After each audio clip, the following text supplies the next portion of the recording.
페어필드 하우스 정문을 뒤로하고 잔디밭을 지나면 통나무를 잘라 만든 문들을 몇 개 열며 걸어 나갑니다. 더 큰 잔디밭과 사과, 과수원을 비껴 지나면 그때서야 산으로 통하는 문고리를 열게 됩니다. 사람은 쉽게 열 수 있지만 사슴이나 동물들은 뛰어넘어야 하는 큰 사람의 허리에나 닿을 만한 간이 문들이지요. 여기부터는 야산을 가로지르는 큰 길이 나 있습니다. 바다로 가는 길이지요.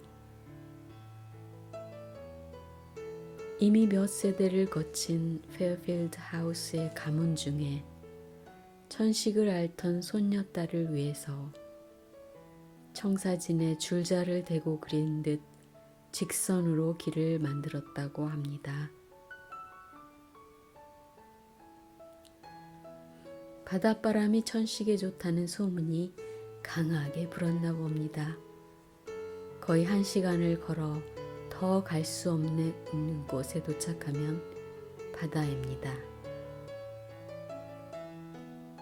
손녀딸의 마차 바퀴는 아직도 그 협소한 길에 확연하게 패여 있지만 길 옆에 무성하게 자라는 잡초들을 보면 이미 오래전에 남겨진 흔적인 것을 쉽게 알 수 있습니다. 이제 나에겐 이름도 모르는 그 할아버지의 사랑이 때론 튀어나듯 보랏빛 들꽃 속에 들어있었고 한참 더 가다 보면 이름 모를 노란색 들꽃들 속에서 흔들거리고 있었습니다.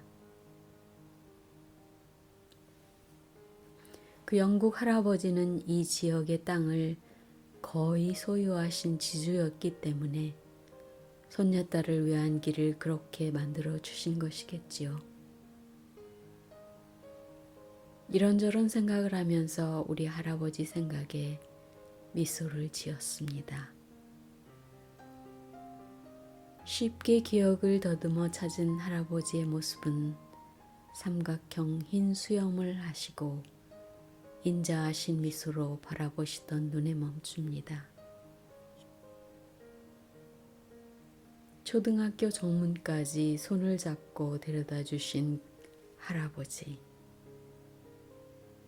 금세라도 터질 듯한 홍시감을 손녀딸 손에 쥐어주시던 그 주름진 손등을 기억하며 이젠 나도 연륜이 보이는 숨길 수 없는 손등을 올려 태양빛에 보았습니다. 너무 화려한 태양은 그것을 다 감춰버린 탓에 실눈으로 마차 바퀴의 자국을 다시 찾아 따라갔습니다.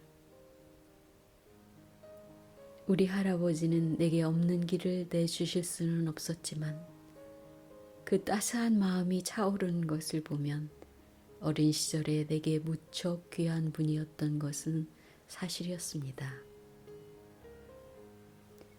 나는 전혀 기억이 없지만 조금만 높은 곳을 보면 기어 올라가 야무진 꿈을 큰 고함처럼 외치곤 했다는 나의 인연기는 아마도 할아버지의 러시아에서 본 풍경이 영향을 미치지 않았을까라는 짐작을 성장해서야 해보기도 했습니다. 내가 살았던 고향은 자동차를 소유한 사람이 없을 정도의 시골이었는데 할아버지는 내게 크면 반개차를 타고 다녀야 한다고 잊지 않을 정도로 수차례 말씀하셨습니다. 그리고 그 뾰족 구두를 신고 반개차를 타고 다녀야겠다는 다짐이 유명인이 되겠다는 고함이 되곤 했던 것 같습니다. 유년기의 기억들이 유난히 밝게 내려앉는 따스함과 뒤섞여 걷던 걸음은 더 여유로워졌고 별로 아름답지 않은 무성한 들풀들을 밀어붙이며 아직도 직선과 같은 길을 따라가다 보니 땅이 섞인 듯한 하늘이 보이기 시작했습니다.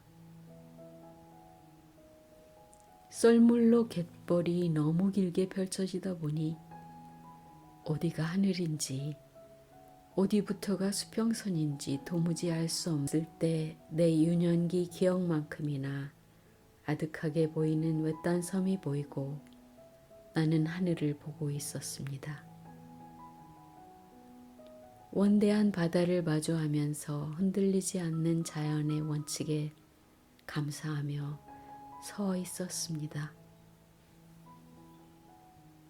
할아버지들은 나름대로의 사랑을 전수하셨고 그 흔적들은 때론 마차길로 혹은 홍시감으로 내려오는 것 같습니다. 어떤 사람에겐 어머님의 안경, 나라를 위해 싸우신 아버지의 훈장을 통해 혹은 늘 찾아가는 묘비 앞에서 지나간 사랑의 눈시울을 닦겠지요. 그 모든 형태와 깊이는 인간에게 참 아름다운 것이라는 생각이 들었습니다. 어린아이로 느낀 사랑이 아직도 고스란히 간직된 것을 보고 길에 패인 마차의 흔적들을 바라보면서 인간에겐 경험을 통한 사랑이 이토록 중요하구나 생각이 들었습니다. 의심의 여지가 없는 사랑 말입니다. 그러나 오늘 나를 유지하는 사랑은 꼭 눈에 보이고 손에 만져지는 것만은 아닙니다. 내가 보고 주목하고 기억하는 따스함보다 더 집중하는 사랑이 있습니다. 그러나 눈에 보이지 않습니다. 그러나 그 손길을 느낍니다. 며칠 후 하늘을 보러 산으로 올라갔습니다. 거기서 나는 더 아름다운 길을 보았습니다. 할아버지들도 만들어줄 수 없던 길이었습니다. 걸어보았습니다. 하나님의 사랑이 느껴졌습니다. 태초부터 그분은 우리와 저를 위해 아름다운 길을 만들어 놓으셨던 것입니다. 성경 말씀에 예수께서 이르시되 내가 곧 길이요 진리요 생명이니 요한복음 14장 6절에 말씀하셨습니다.